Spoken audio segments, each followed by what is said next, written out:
the basic premise, which is actually semi-flawed, and we'll discuss that as well, if I remember properly, because this may be long. But yeah, talking about GamerGate versus games journalism, which obviously the people who call themselves game journalists, which I've already established well since 2010, in my own opinion, and speaking on here, I don't consider them journalists.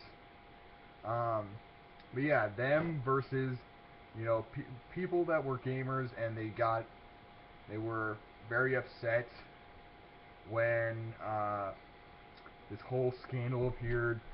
Sex, game developer, game journalist, and actually, I believe she was also a developer. She was both, or the guy was a journalist and she was a developer. It's what happened was a bullshit scandal, and that caused a rift between gamers and the media. However, I already know for a fact we've already had that since 2010. Why? As she was explaining to me on Twitter, people only finally strived for better representation in the media due to the sex scandal. Because sex sells, and sex gets you riled up, and disrespect gets you upset. And this was the final nail in the coffin for most people. For me, I was done. 2010 started it for me. I saw all the people who actually respected writing and enjoying games were leaving, or getting fired, or just, didn't care anymore. They wanted to leave gaming. They wanted to leave the bullshit. They saw what was happening and they left. And for me, that was it was a big change, and it was a big red light for me that gaming will not be the same. Gaming will get better in some ways and worse in others, and what happens is up to the people. Sadly, since then, people have gotten more mentally challenged. So, yeah, it's not helping. But for me, 2012 was the real year that disrespect in gaming towards the consumer, from the news media, from developers, and so on, was more prevalent. With the hiring of well-known fanboys and biased figureheads. Well, not really figureheads because they got a prominent role on the website. At IGN, GameSpot, and other websites, Destructoid, and actually even long before that, and again, 2010, with sites like Screw Attack at Game Trailers and shit like that, you have idiots that are biased, and people will just blindly follow them. A very prominent person who used to work at IGN, and people who only watched IGN, which sadly I know a few, like Greg Miller and his band of PlayStation Misfits. Fun. I'm all for PlayStation. Yeah, it's my main console. Doesn't mean I don't play other systems like Nintendo, and I would play PC, but this computer has some issues, so I'm not right now. And I did used to play Xbox, and I'll probably get to that as soon as I get a job again. But nonetheless, but it's very obvious that these people were biased towards PlayStation, and whenever they had to review something that wasn't on PlayStation, you could see right through it. And even when they did PlayStation, I remember when Greg Miller did a review for Yakuza 4, he rated it lower because the game used the same engine. And that was it. That was his only reason for lowering the score. And it had too many mini games. It's called variety, dipshit. You call yourself a journalist? And this asshat gets interviews all the fucking time from actual credible journalists online. People who actually have an educated opinion. What? These hacks get e-famous for being hacks, and people just blindly accept it. I'm not one of those people. I hate that bullshit, and I hate that people are blindly following it still. People follow kinda funny games. the 4 asshats who were biased on a shit website. IGN was always shit, okay? Always. To me. I didn't like their style. I don't like any of the people who've ever worked there. I didn't care. I don't like the way they do things. You can call me a biased or a hater or whatever. I don't. It's corporate bullshit. You can see it. It's always been like that. I mean, even GameSpot. And at least GameSpot had some credible people on it. They're not credible anymore, and you can look up a simple YouTube search for that shit. But, you know, let's talk about GamerGate and what it is. And then we'll talk about games journalism again and what this whole thing is. What is GamerGate at its core? Ethics in gaming journalism. Is that a bad cause? No. Problem is, there's no person in charge. Now, GamerGate itself will deny that this is a good idea. I think it is. And I'm on the neutral side, which, as Twitter will tell you, and as I will tell you, being neutral basically means you would be for GamerGate if it weren't for the fact that there's a shit ton of trolls that spout off death threats to the people that are neither GamerGate nor journalists. They are the faux feminist group that has been around since 2008. Another group that I despise because they aren't actual feminists because they don't want equal rights. They want a matriarchy where women are in control of everything because they never got what they wanted in life. And they will spout sexist shit towards males because, again, they didn't get what they wanted. You know, they will spout things that have been proven wrong. And there's so many other problems. I don't even want to get into it, all of it, because you can look up a simple search on feminism, and you will see a bunch of, you know, fake feminists who will rant and rave about, you know, who should pay at a restaurant. You know, because we still argue about that, and even people who date who are older will argue about that. Guys should pay the first date, and then from there you can decide, you know, whether it'll be split, women pays for the next date, and then guy pays the rest, or whatever. You know, that debate is endless. But you know, there are people who will argue that forever online, which I don't think that's the point of equal rights. That's a small thing in the grand scheme. If you're talking about who should get more screen time on a newscast or in a story, I understand completely. I would like to see more women that are respected and respectful in television. You know, but I don't see that. Look at Fox News of all things, okay? How many times do you see, again, self-sexist women talk badly about women, and then, like, they'll turn around like an hour or two later, you know, saying women don't get enough credibility, they don't get enough vocal time. And I'm like, you just said that men are smarter than you. You just said that men are better than you. You have said that you would like to live in the dark ages where women had no rights. And now you're saying men are evil pricks, down with all of them. I don't understand this. It doesn't make sense to me. Try to ignore the washer in the background. I'm trying to. Really hard, though.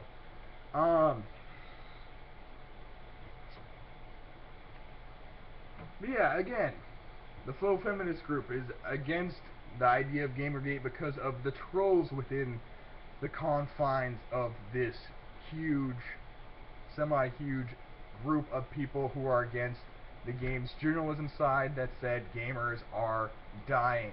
And that was one of the sparks after the sex scandal was gamers were like, oh man, how are we going to expose this shit? Gotta blame the people that weren't involved at all. Developers, you know, the developer, nope.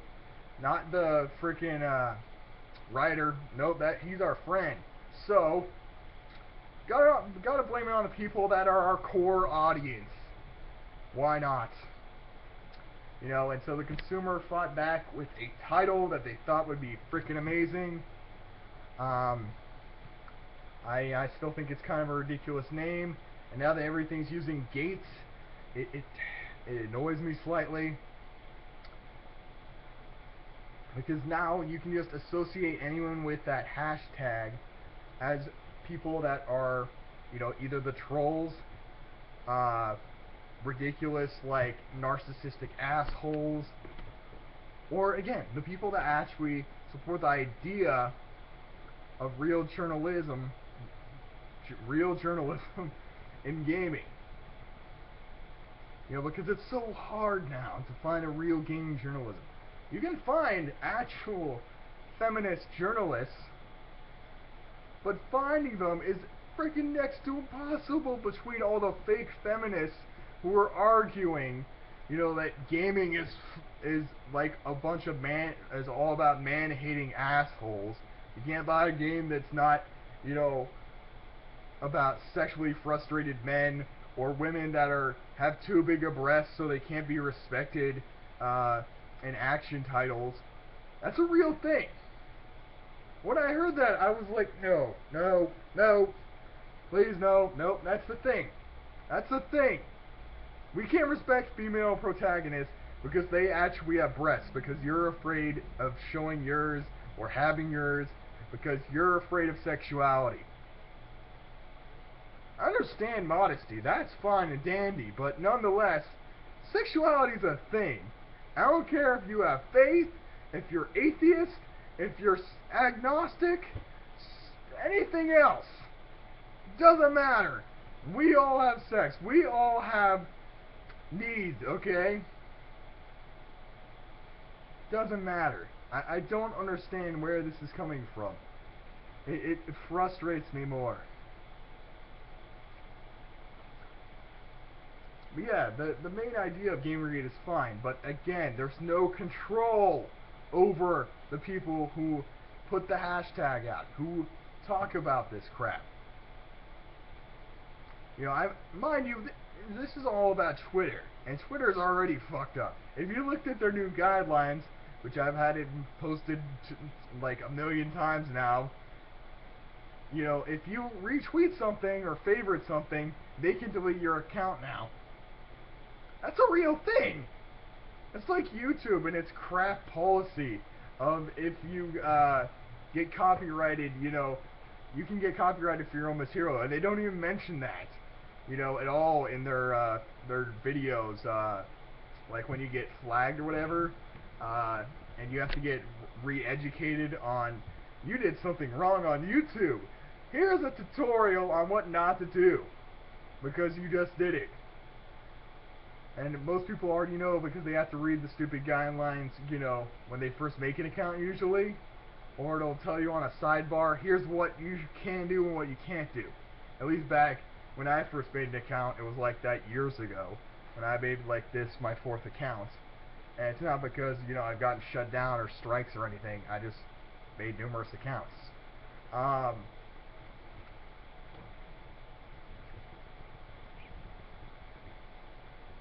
There needs to be control in this group.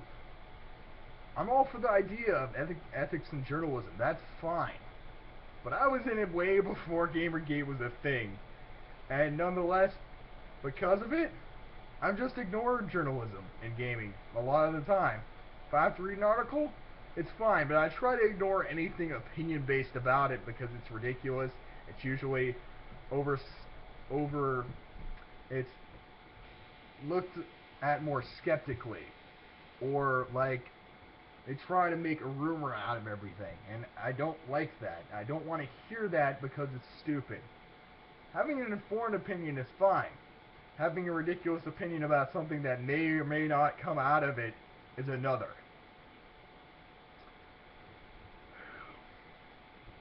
So that's why I'm not in GamerGate per se. And games journalism, again, how many people have we actually seen?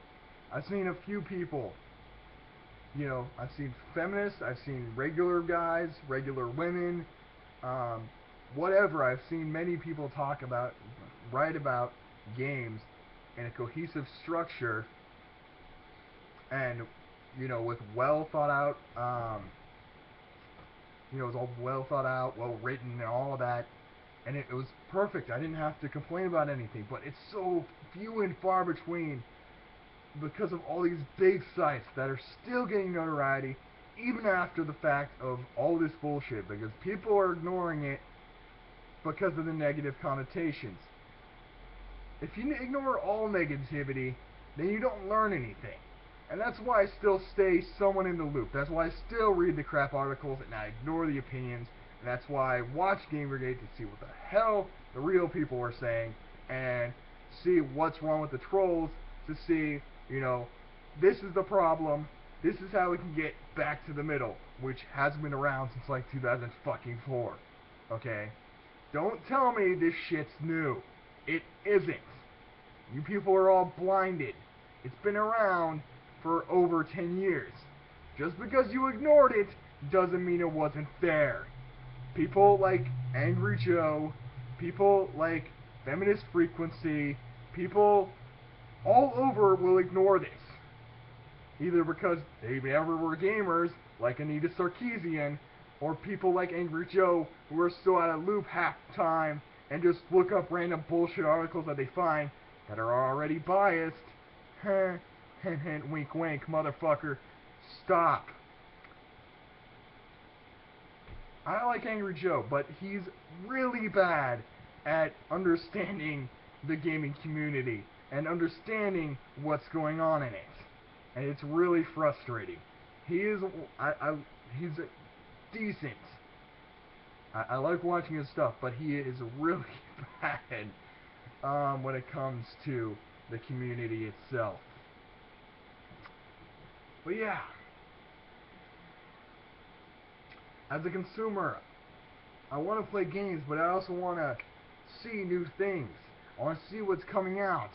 And to do that, I almost always am guaranteed to have to click on IGN's bullshit because, hey, people thought they were credible because they got a shit ton of views at one point, and they sell out. They were like the first people to sell out. Next was Destructoid. Those two I know I can't trust. So, but you're almost guaranteed, at least for IGN, that you're gonna get solid game news, something coming out, and then their stupid opinion at the bottom, saying, is this good or bad? And almost always, if it's PlayStation or Xbox, it's always going to get yes. And if it's Nintendo, no. Which usually I agree with, but, that's just me. I'm not going to say it's right, because it isn't. There are good things that Nintendo does on the rare occasion this generation, mostly with their handheld, which they can almost never fail at handhelds, so it makes sense. But yeah. If you are an actual writer who's considering doing journalism for gaming, I urge you to try and find a credible source to work for.